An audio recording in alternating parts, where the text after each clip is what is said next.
There is a silent war within every human being, the war between the man he is and the man he could be. And that battle is won, not with strength, not with luck, not with talent, but with action. Action is the key to greatness, but it does not come naturally. It must be forced. It must be commanded.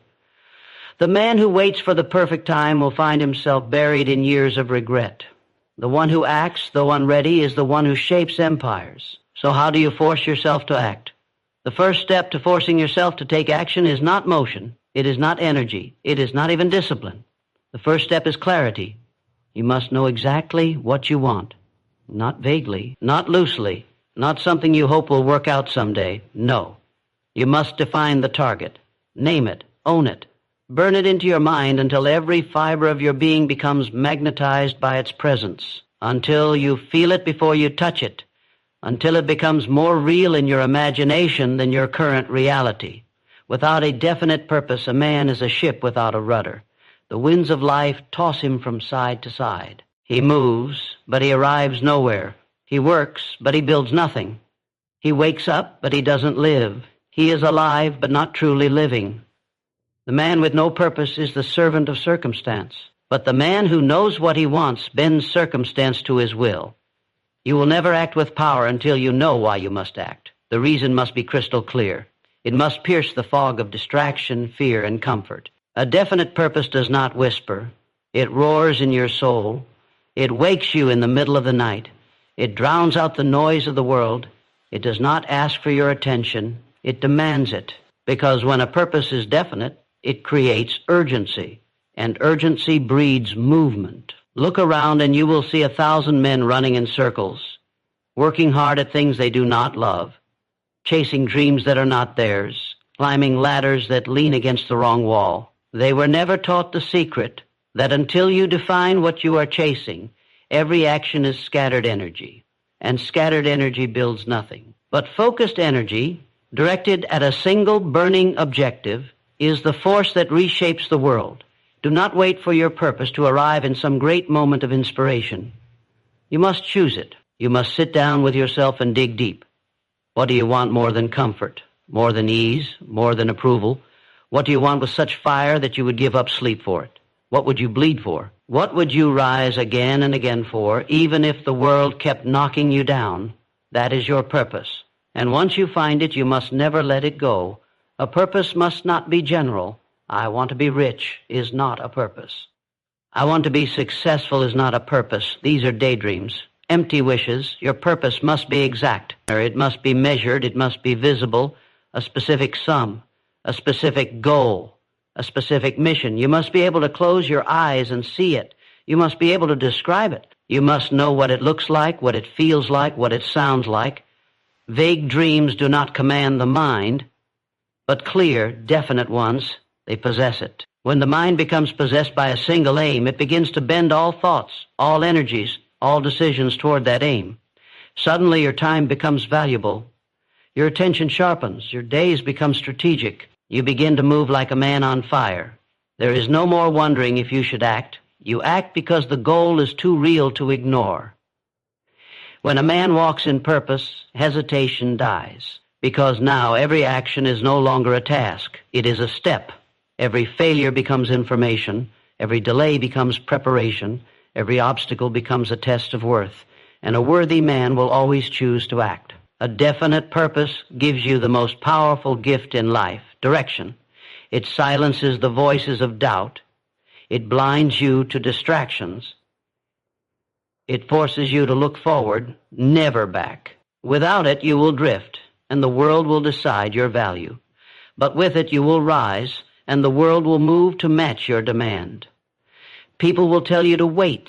They will tell you not to be so extreme. They will say it's okay to take it easy. But these are the voices of the lost, the voices of the undecided, the voices of those who live life with the brakes on. Their advice will drown your spirit if you let it. But when you have a definite purpose, their words mean nothing, because you are no longer moving in circles. You are not wandering. You are not hoping. You are executing a mission you have chosen, a mission that speaks to the core of who you are. And so I ask you now, not lightly, but with the weight of destiny behind it, What do you want? Not what your parents want, not what society wants, not what's easy, but what do you want? Say it, write it, carve it into your mind, decide it, and then let everything in your life answer to that decision. Your friends, your habits, your use of time, your thoughts, your every movement must now become a servant of that single burning aim. Because once the purpose becomes definite, and once the fire becomes real, the only thing left to do is to force your feet forward again and again until the dream that once lived only in your mind becomes the reality you wake up in each day and still reach beyond because you know there is still more and more and more. There is a fire that lives inside every man, but in most, it sleeps.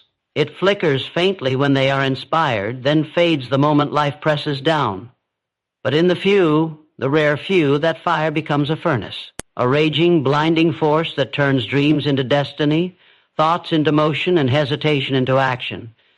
That fire is desire, not a wish, not a hope, not a someday thought, but a burning desire, the kind that consumes the mind and refuses to be silenced. Nothing great has ever been achieved without it. It is the starting point of all success. It is the one force that can drag a man from the pit of defeat and lift him to heights he never imagined possible. It is the fire that keeps burning when there is no evidence you will win, when your back is against the wall, when failure laughs in your face. Desire does not ask for permission. It does not care what stands in its way. When it becomes strong enough, it demands progress.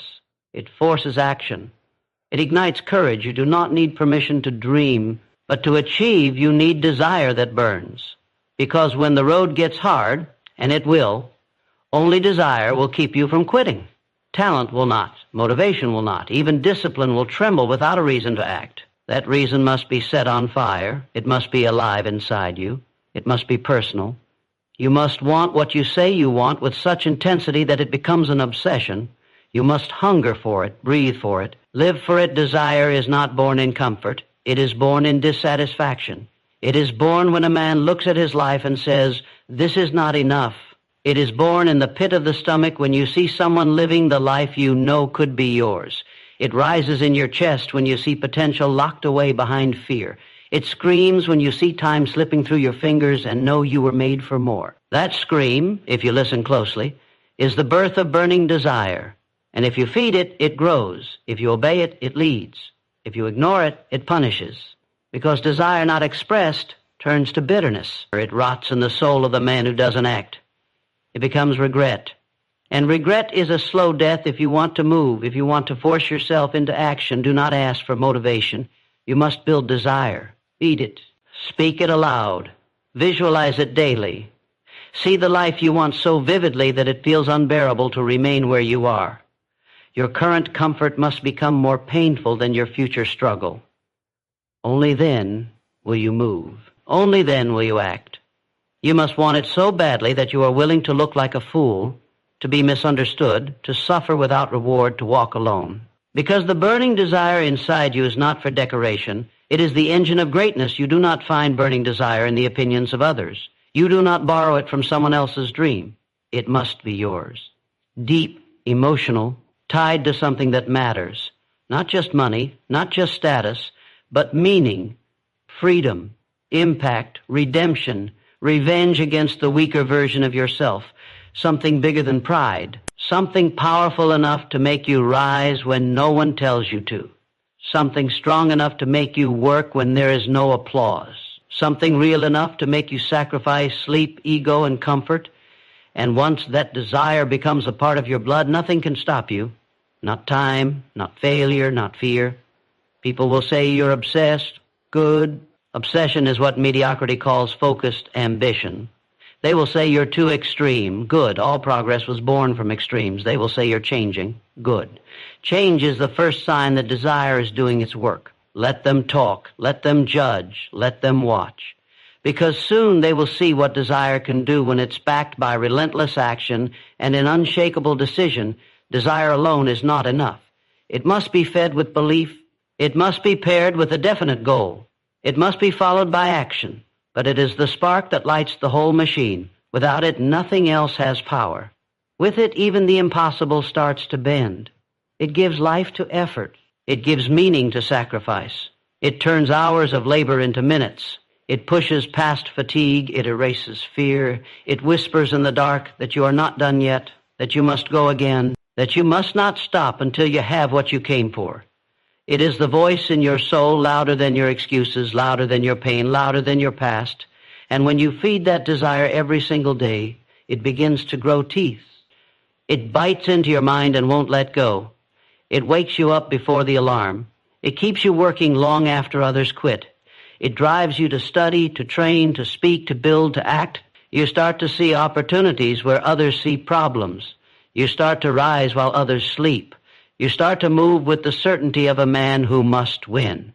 You stop asking for guarantees and start becoming the guarantee. And when you arrive, when you finally taste the result of the fire you carried all this time, you won't stop because the desire will still burn. It will never be satisfied.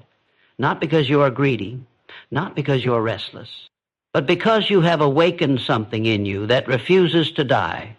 And that fire is what keeps a man alive long after the world told him he had nothing left to give, and he simply smiled and kept going because he knows there is still more and more and more. Faith is not a matter of chance. It is not something that falls from the sky or waits to be discovered.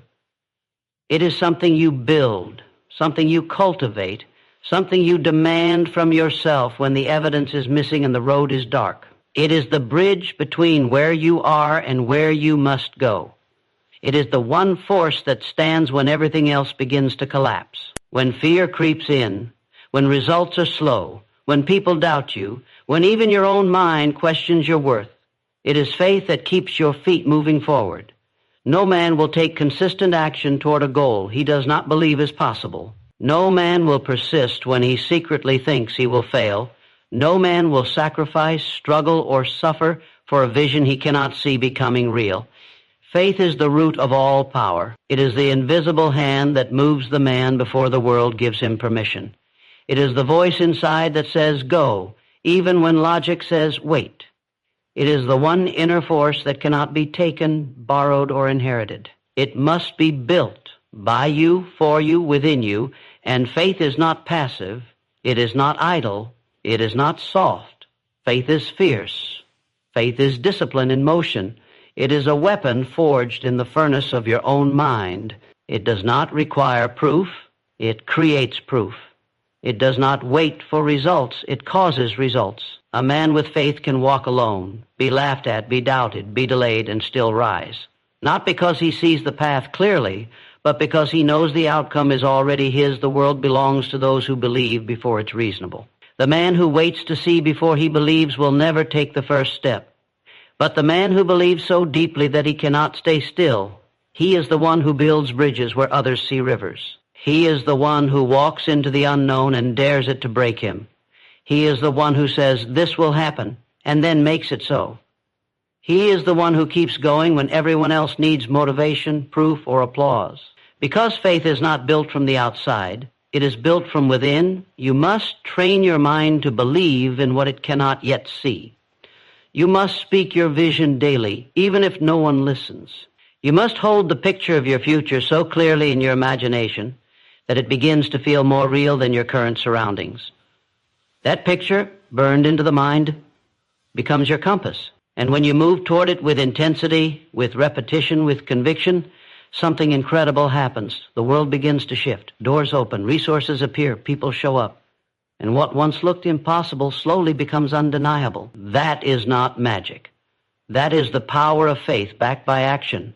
And yet most people walk through life with faith in reverse. They believe in failure. They expect loss. They anticipate rejection. They repeat negative thoughts, then call it realism. But what you believe, you become. What you focus on, you feed. If you carry fear in your heart, it will rule you. If you carry doubt in your mind, it will paralyze you. But if you carry faith, if you nurture it, if you guard it like a sacred flame, it will give you eyes to see beyond the storm. It will lift you when your body wants to quit. It will tell you to act when your emotions beg for rest. It will make you dangerous to the excuses that once owned you. Faith is not ignoring reality.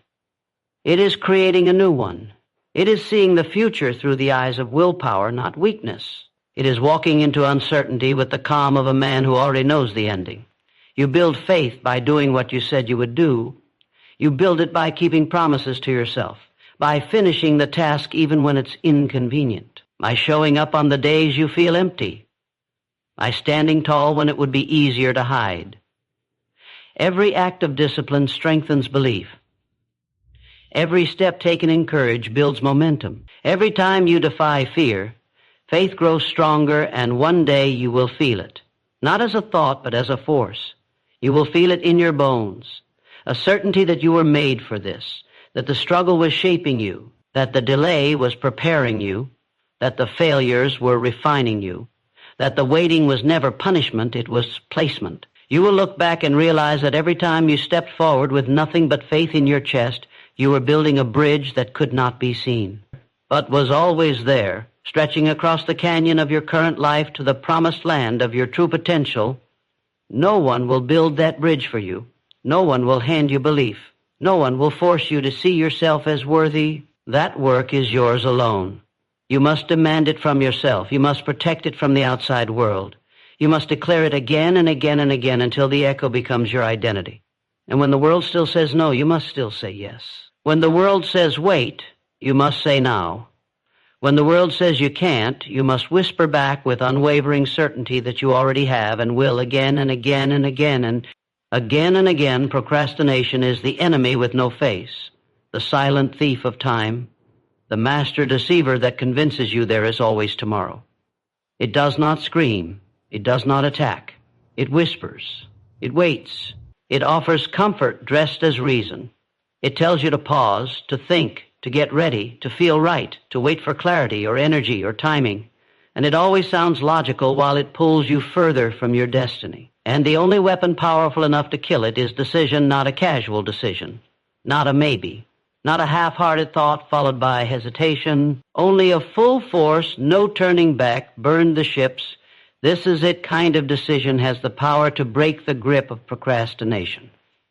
Because procrastination feeds on uncertainty. It thrives in delay. It multiplies in hesitation. But the moment a real decision is made, the kind where the bridge behind you is gone and only the road ahead remains, procrastination loses its power. A real decision closes the doors to every other option. It eliminates the luxury of retreat. It creates urgency, pressure, and commitment. And most importantly, it triggers action. Because once the mind knows there is no escape, it stops looking for distractions and starts looking for strategies. It stops making excuses and starts making progress. The man who cannot decide is a prisoner to every obstacle, every opinion, every distraction, but the man who has decided moves like a storm through life. He does not ask for permission. He does not check the weather. He does not consult his emotions. He simply acts. You will never conquer procrastination until you stop negotiating with it. As long as you treat your goals like an option, you will delay. As long as you act like you have time, you will waste it. As long as you move without urgency, you will drift. But when you decide that this is your time, that this is your fight, that this is your life, and it will be lived now, then everything changes. Time becomes sacred. Action becomes automatic. Movement becomes natural. You don't need more motivation. You need a moment where you draw the line, a moment where you say no more, a moment where you accept that every second spent waiting is a second you'll never get back. Most people think they are procrastinating because they're lazy, but it's not laziness, it's a lack of decision. They haven't truly decided what they want, how badly they want it, and what they're willing to give up to get it. They are still entertaining other lives, other versions of themselves, other futures that cost less and offer comfort. And until you kill those options in your mind, you will keep drifting, you will keep pausing, you will keep living below your capacity. Decision brings focus. Focus creates action. Action creates momentum. Momentum destroys procrastination. Stop saying you'll do it when you feel like it. You won't. You never will. Because feelings follow action, not the other way around. Your mind will not give you energy until it sees you move. It will not give you clarity until it sees you commit. Waiting for inspiration is a fool's game. The successful do not wait to feel ready. They move while uncertain. They strike while afraid. They commit while unsure. And by doing so, they build belief. And belief strengthens the decision until it is unshakable. There comes a moment in every life where the cost of waiting becomes heavier than the risk of doing. That moment is your opportunity to decide to choose the life you want over the life you've tolerated, to act now instead of later, to begin even when everything inside you begs for delay. That moment is rare. That moment is powerful. That moment is how lives change. And when it comes, you must be ready to act without hesitation, because hesitation kills more dreams than failure ever could. Hesitation is the first crack in the wall of belief, and once it opens, doubt rushes in. Fear follows, and the fire dies.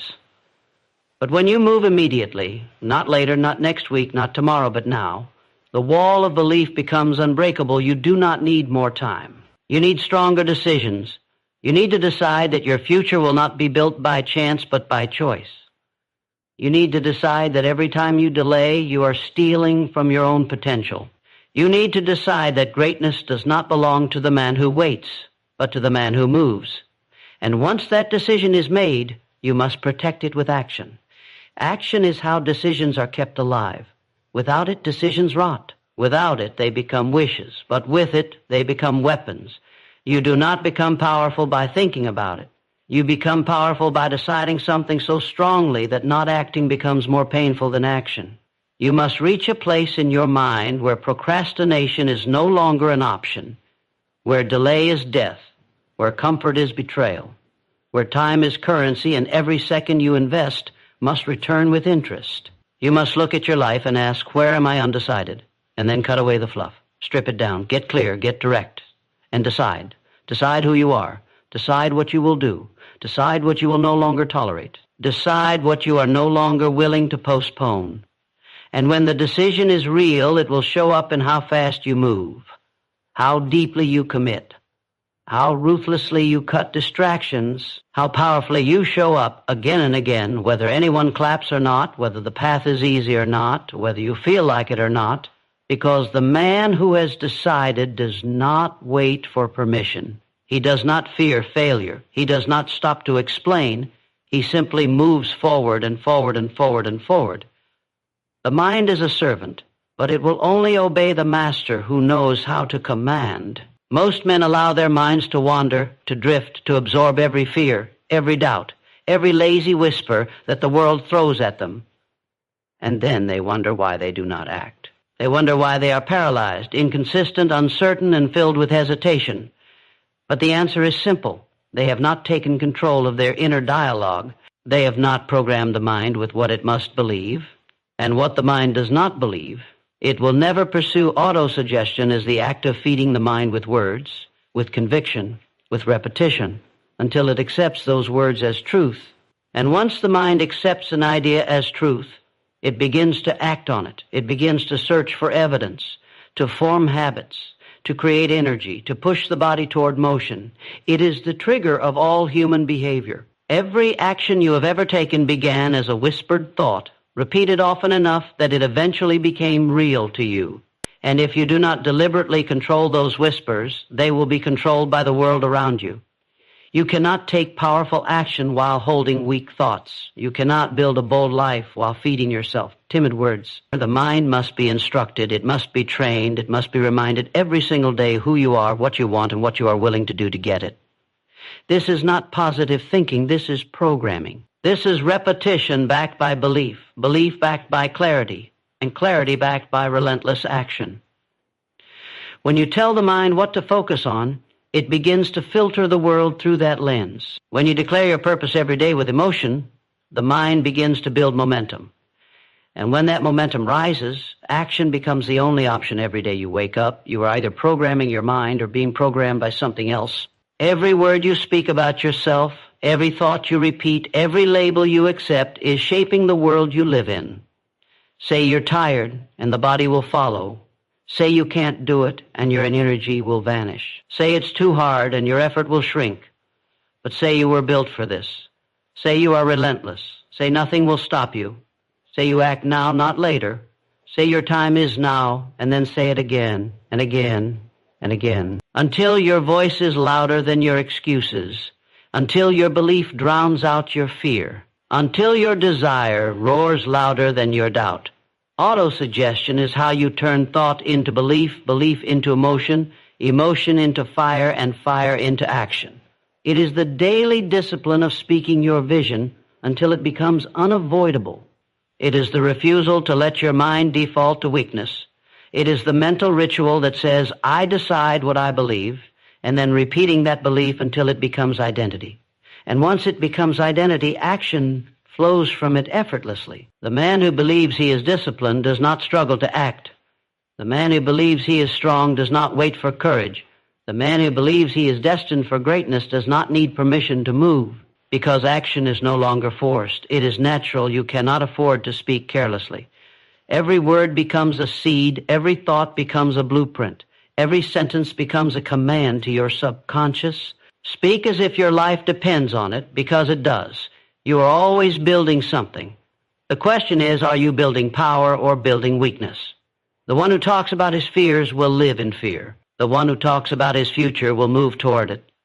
Your language must align with your purpose. Your affirmations must align with your actions. You must speak what you are becoming until the world cannot ignore what you've become, and the key is repetition. The mind does not change with one whisper. It does not shift with one positive sentence. It must be repeated again and again with intensity, with emotion, until it sinks below the surface and becomes part of your wiring.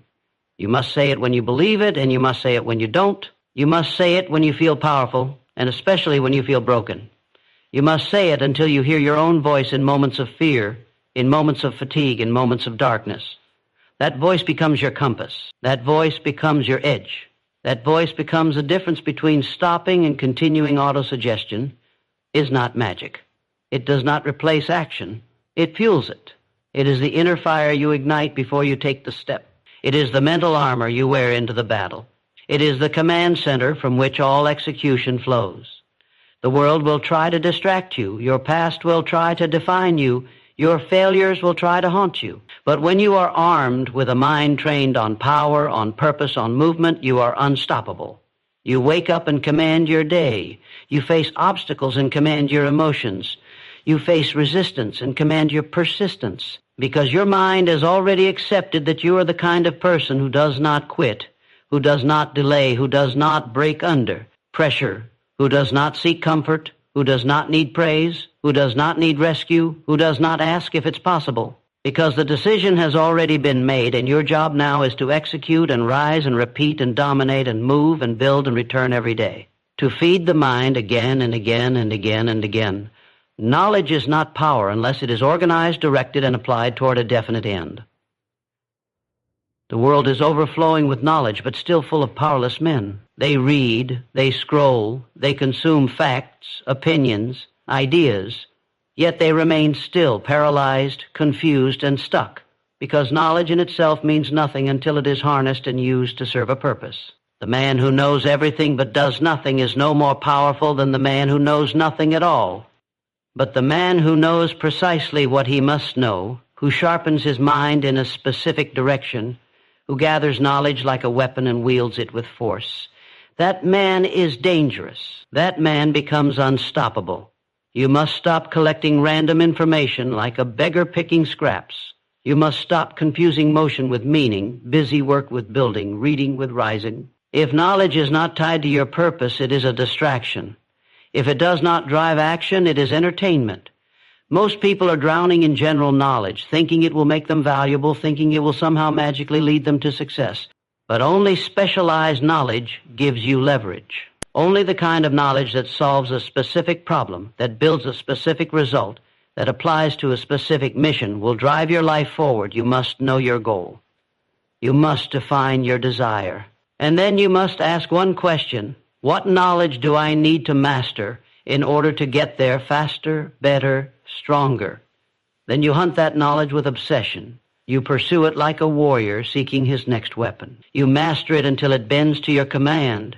You apply it before you feel ready. You test it. You fail with it. You refine it. You study it again.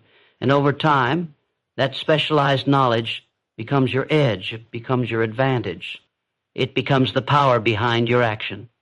The reason most people do not act is not because they are lazy. It is because they are scattered. Their minds are loaded with contradictions. They know a little bit of everything and a lot of nothing. They are overwhelmed with choices because they have no filter. But when your knowledge is specialized, when it is directed by a burning desire and a definite purpose, confusion disappears. You know what to focus on. You know what to ignore. You know what matters. And that clarity eliminates resistance. That clarity speeds up movement. That clarity creates confidence. You do not need to be an expert in everything. You do not need degrees, certificates, or permission. You need to identify what you must learn to dominate your space and then master it relentlessly.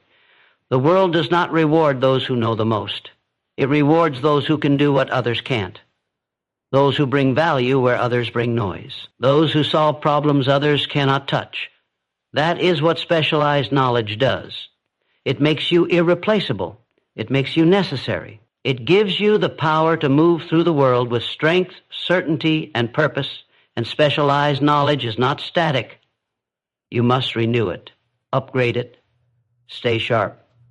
You must never let your mind rest in what you used to know. The world evolves, the tools change, the problems grow, and the man who stops learning is the man who begins to decay. You must become addicted to growth, not in everything, in what matters, in what moves you forward, in what feeds your goal, in what sharpens your craft. You must make it a ritual, a non-negotiable, a daily part of your rise. Just as you train the body, you must train the mind. Just as you feed your desire, you must feed your understanding. Do not be fooled by those who know much and do little. Do not envy those who speak loudly but build nothing.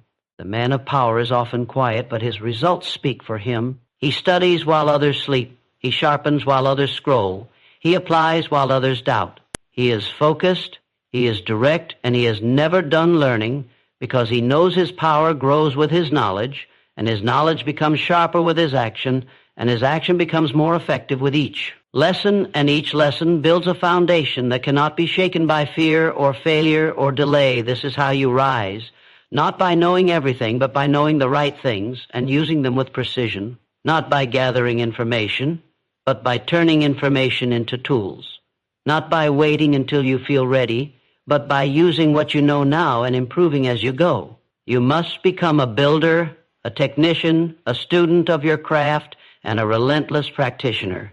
That is how specialized knowledge becomes power, not in theory, in action, in results, in transformation. And the more you learn with purpose, the more power you have to execute with force, with speed, with certainty, and without fear. You must ask yourself daily, what am I learning, and is it making me better? What am I consuming, and is it building me or slowing me down? What do I need to master that will make every step more effective? What do I need to let go of that is feeding confusion instead of clarity? The man who asks these questions will not be lost for long. He will not be delayed for long. He will not be stuck for long, because every answer becomes a step forward. Every insight becomes a new tool. Every breakthrough becomes another reason to act. And those who act with knowledge, those who strike with precision, those who prepare their minds like soldiers prepare their swords, they are the ones who take the lead. They are the ones who rise fast. They are the ones who last long. They are the ones who build legacies and movements and empires, because their knowledge has become part of their identity, and their identity is fused with action, and their action is fused with intention, and their intention is fused with purpose, and their purpose is tied to the fire that will not die and will not stop and will not rest, because it knows there is still more and more and more fear is. The shadow that follows every dream, the ghost that waits at the door of every opportunity, the invisible chain that binds the feet of the man who says he wants more, but hesitates the moment the path grows dark. Fear feeds on hesitation. It grows in silence. It multiplies when you stop. It thrives in your mind when you let thoughts go unchallenged, when you pause to ask what if, when you look too long at the mountain instead of taking the next step. But there is one force fear cannot stand against, one weapon it cannot resist, one fire it cannot extinguish, and that is persistence. Persistence is the decision to continue when every part of you wants to quit. It is the will to act again and again and again when there is no applause, no reward, no validation, no comfort. It is not talent. It is not brilliance. It is not motivation. It is simply the habit of motion, the discipline of consistency, the resolve to say, I will not stop, I will not turn back, I will not be moved. And in the face of that kind of relentless pursuit, fear has no power, because fear only wins when you retreat. It only survives when you stop. But persistence leaves it no air to breathe. You must understand that fear is not real in the sense you think it is. It is not danger. It is not death. It is the story your mind tells to protect you from discomfort. And every time you push forward despite that fear, you tear down the illusion. You show your mind who is in charge. You rewire your instincts to act instead of retreat. You train yourself to see the resistance and lean into it, to feel the uncertainty and still press on. And every time you do that, persistence grows stronger. It becomes your armor, your identity, your way of living. No great man has ever lived without fear, but every great man has trained himself to persist in spite of it. They did not wait for fear to vanish. They moved with it in their chest. They acted while hearing it whisper. They built while it screamed in their head, because they understood that motion kills fear. Discipline kills doubt. Repetition builds confidence. And the man who continues long enough becomes immune to the excuses that stop ordinary minds. He becomes addicted to progress. He becomes committed to his cause in a way that no emotion, no setback, no voice of insecurity can interrupt. You must decide right now that you will become that man. That fear will not decide your actions. That hesitation will not own your future. That comfort will not steal your time. You must declare that you will continue no matter what. If it takes 1 year or 10, if you are tired or fresh, if the crowd cheers or stays silent, if the outcome is visible or buried in fog. Because the reward always belongs to the one who continues the longest, not the one who starts with passion, not the one who works when it feels good, but the one who gets up every time life says stay down. Persistence is not loud. It is not flashy. It is not glamorous.